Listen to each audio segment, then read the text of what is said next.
Hi guys, well we've just picked our Greek Gigantese beans and we're going to make a traditional Greek dish with it. Why not? Today. So first of all I've just de-podded or de-seeded all those pods and put the Gigantese beans into a wash, giving her a good rinse through. I'll show you. Now that noise you can hear in the background is the washing machine doing the washing at the moment, but the beans are unaffected by the noise, as you can see. Just give them a good rinse through. These are going to be then boiled up for about an hour. Now if they're the dry beans, so you've got this sort of dried beans, saved beans, you need to soak them overnight in some water with a little bit of salt, just to help to soften them, break through the hard shell, and get them to this sort of standard. But because these are really fresh, i.e. they were picked about 35 minutes ago, there's no issues with that, but I do give them a good rinse. All beans you should really rinse the pulses, just as a precautionary measure, just in case there's anything on the surface, and that gets rinsed off. So that's going to go then into a pan, covered up with water and boiled for about an hour. Alright, I'm going to show you the ingredients now. So that's what we're going to be putting into the dish. And as we move from left to right, this is for the end game really. We just got some pita bread there that we can warm up and have with the meal later. We've got parsley, flat leaf parsley, which is going to be chopped up and added in. Got some spinach as well. Now traditionally it's not really spinach that you put in, but I like it, and we haven't got enough of the parsley, to be fair. So the spinach is going to go in through the cooking process and the parsley, but then I'll leave some parsley that I can chop up then and sprinkle on top afterwards. Just a bit of an aside. You'd usually use more of the parsley. Spinach will not do us any harm though, will it, guys? And we've got the chopped tomatoes there, tin of. Got some tomato puree. There's going to be 2 tablespoons of tomato puree going in.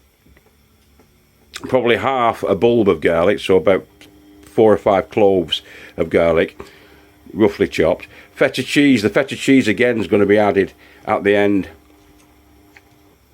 as a bit of a side dish to it. I'm going to use the rind of the lemon. I'm going to be using 3 small carrots, or you could use 2 medium size or 1 great big one, it's up to you. We've got 4 trimmed celery stalks there, a pepper. Now I've only got 1 there, but I may well put 2 peppers in, I'm not sure. I think I might do actually, I might put 2 of those in. These are the Corno de Toro ones, these, the devil's horns. Not devil's horns, horns of the bull. I've got some rosemary that's going to be going in there, and we've got some spring onions. Spring onions again from the allotment. Onions from the allotment, the red onions there, there's 3 red onions going into it as well. So a lot of this is from the allotment. Didn't have any celery though. Had some, didn't have any spinach at the allotment, but we had some growing elsewhere. So yeah, as much as we can do. The beans obviously were definitely from the allotment, as you saw before in the previous video. Okay, so I've got quite a large pan there to do our veggies with. First of all, I'm going to add in the onions and garlic and saute them a little bit. We need the caramelisation to happen with our veggies, such as the peppers, the carrots, onions and garlic. So that's the first step really. Oh, the celery as well. So we can go the onions and the garlic. The garlic's fairly coarsely chopped, as are the onions. It's more of a rustic dish, this, the Gigantese. And there are quite a few ingredients, as you saw before. I did go out and actually buy some more coriander, but we will be putting the spinach in too, the chopped spinach and coriander. It's a bit of a little farmer's farm take on it. I don't know whether that's sacrilegious or what, but I don't think it is. So that goes in there. We're going to get the celery in and the carrots. So again, quite coarsely chopped, the celery and the carrot.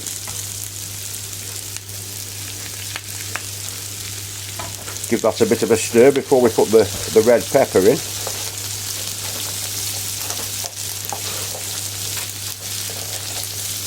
Quite colourful, isn't it? Very colourful. But this will all sort of render down at the end, and then this becomes the sauce. So that goes in, and get the peppers in. Red pepper. And give it a bit of a stir. So I'm going to add in a few herbs and spices there. And what we've got black pepper, about a teaspoon of black pepper, heaps teaspoon of salt, some cinnamon, about a half a teaspoon of cinnamon, mixed herbs, and a little bit of basil as well. That's all going to be thrown into the mix. Okay, add all that in there and give it a stir through yet again, so it all integrates.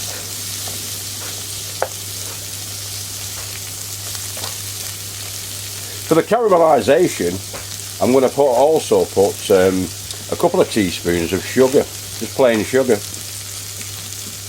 You can use brown sugar as well if you like, but it just adds that sweetness in, because we're going to be putting the lemon in there, the zest of the lemon into that, which should help to cut through a little bit.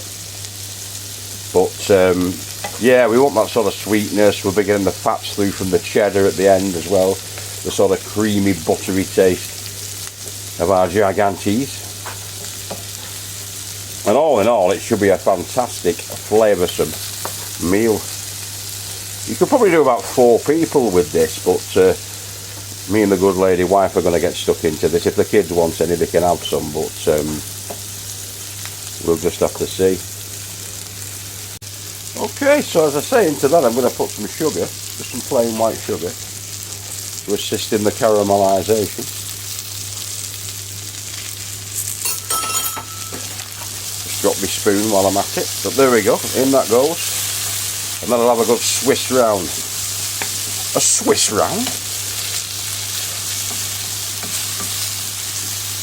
A swish round. Keeping it moving all the time, just so we don't get any burned bits. We just want that caramelisation, but without the burning, so it softens down and the sugars get released from the vegetables, along with a little bit more sugar that I've just put in. Okay. Alright. So that's been going for about 10 minutes now. And it's softening down quite nicely. Into that we're going to put the tomato puree or tomato paste. So there's a couple of large heaped tablespoons of that are going to be going in. I'll just show you right now what I'm going to be adding. That's going to go into there, and then closely followed by the chopped tomatoes. Alright, so that's integrated quite nicely, that. Into that go a full tin of chopped tomatoes. These are just Aldi's own, they're only the cheap ones, but chopped tomatoes are chopped tomatoes unless you're paying through the nose for the top line organic ones. These will do just fine. So yeah, I'll just stir that all in now. So I've also added in a glass of water, only a small glass, like a kind of a tumbler glass of water into that, or half a standard glass. This one I'd do half a glass, just to thin it out a little bit, so it doesn't become too stodgy at this stage. I'm also going to put in a vegetable stock cube into there. You can use a chicken stock cube if you like, but we're going totally veggie on this one. We're having no meat in this particular one.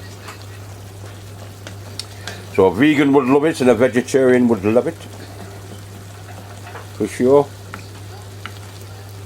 The oil that we used in the pan, we never tend to use olive oil, because olive oil, I was told, can become volatile and break down into not very healthy, carcinogenic potentially properties after a certain temperature. Whereas with British rapeseed oil, which is what we use, British rapeseed oil, you don't get that breakdown, that decomposition. Olive oil is fantastic warm as a salad dressing, but yeah, apparently it's not too chipper at high temperatures.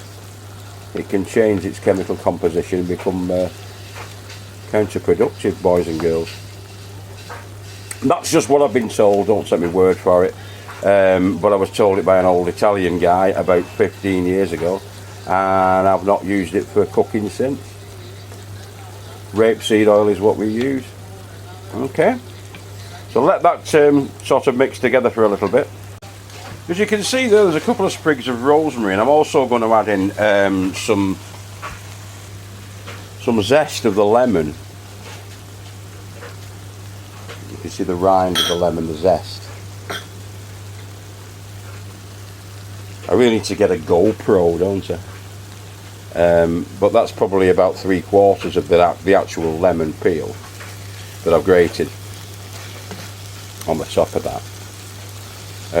Again, the oils from the rosemary will infuse in the dish. I'm going to add in, and I'm also going to turn the temperature down on that because it's getting a bit sticky, and I'm going to add in a little bit more water. Right, so it's been just over an hour, about an hour and 5 minutes, and as you can see the beans, hopefully, are part cooked. Now we don't want to completely and utterly cook them through so that they're soft and mushy, but we're going to be adding those in to the casserole dish and then covering them up with our sauce. So I'm going to strain them, get all the water off them, and then put them in the dish. Okay, they're hot and steamy, I'll tell you. We're going to add in then our paste that we've made, our sort of sauce, and then give it a good mix through, so I'll catch you in a sec. Okay, that's nice, isn't it? Now we're going to add in the parsley, the spinach and the spring onions. Yeah, so it's all chopped up there and placed on top. I'm going to cover that up now with tin foil, aluminum foil if you're in America. But yeah, there's the spinach, the leaf, there's the parsley in there underneath, and then the spring onions, about 5 or 6 spring onions from the allotment that have been chopped up and placed in there. I'm going to cover it over now and then into the oven on gas mark 6 for about an hour. Okay, all aluminum foiled up. So I've just taken the tin foil off, or the aluminum foil, from the top of that casserole dish, and I made some koftas, or I'm in the process of cooking some koftas, whatever they're called, the lamb koftas. And with the lamb koftas we're going to have some feta cheese and also a dip, so a sort of a yogurt sauce to go with them. Now I found out how to make you know the sauce that you get when you go for a curry. Yeah, and that's the yogurt, sort of like a mint yogurt sauce. So I'm going to make that, but have it a little bit more tzatziki like. So you're going to have the mint yogurt sauce with a bit of cucumber in there as well, and it's going to be a sort of Indian Greek style dip that we can have with the koftas, kebabs. Right, see you in a bit. So cucumber in tzatziki, cucumber, Greek yogurt, 3 tablespoons of Greek yogurt there, cucumber, not a lot of it, some mint sauce, so probably about a tablespoon of that level, tablespoon of honey level, 3 tablespoons of that. We need some turmeric as well. I've got some turmeric, yes we have, we need a teaspoon of turmeric as well, and as I said, the cucumber, so I'm going to sort of dice the cucumber into small, like little 5mm cubed sections, cubes, and then integrate that, put a bit of lemon juice potentially in there as well, but I don't think I will actually. I think I'll just put the honey, teaspoon of turmeric, tablespoon of mint sauce, 3 big tablespoons of the Greek yogurt,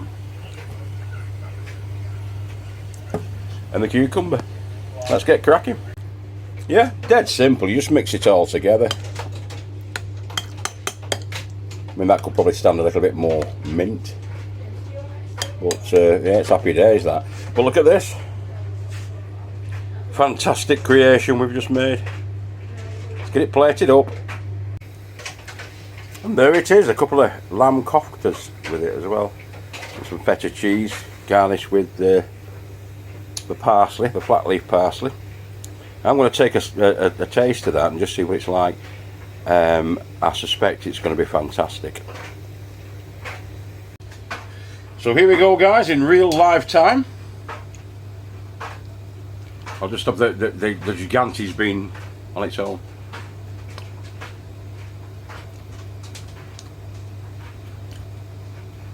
Oh my god! Oh, that is amazing! That sauce is absolutely stunning. Oh, that is so good. You can taste the lemon in it as well as cutting through the sort of. Oh, what a flavour combination! I'm not making this up, guys. That is absolutely superb. Absolutely superb. Those butter beans are perfect. Absolutely perfect. Full of protein. That is a very highly nutritious meal, that. There's all the veggies that are in there. I mean, without the koftas, obviously it's vegetarian, and without the feta, it's vegan, that. But what flavour! That is absolutely fantastic. I'll just give you another shot of it. Absolutely, totally superb, that. I'll just put that pita bread in for a couple of minutes just to warm it up inside the oven. But no, that is superb. And there's enough really to feed about 6 people there. I gave the lady farmer like more than that. More than I've got there, but I only gave her one of the koftas. Oh mate, that is absolutely superb. Trust me on that. Benissimo! I'll catch you next time, boys and girls. Have a great week. If I don't see you through the week, I'll see you through the window. This has been Goody Maffinder. I'm going to be watching the boxing tonight with me good pal Darryl Clark. So wish us luck with that. Alright. Try that though. That recipe is bellissimo. Alright. Bye bye now. Ta-da. Have a good week. Tatty bye. Take care of yourselves and each other. Love you all. See you after. Ta-da.